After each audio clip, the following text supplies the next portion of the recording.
Akşam üzerinde taş atayım mı ayıp adem? Soğuk çıksan yıraktın taş atayım mı ayıp adem?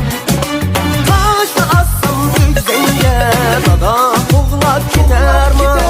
Taş atan neyhak görse sana azar gider mi? Hemme kişini küydege kılığa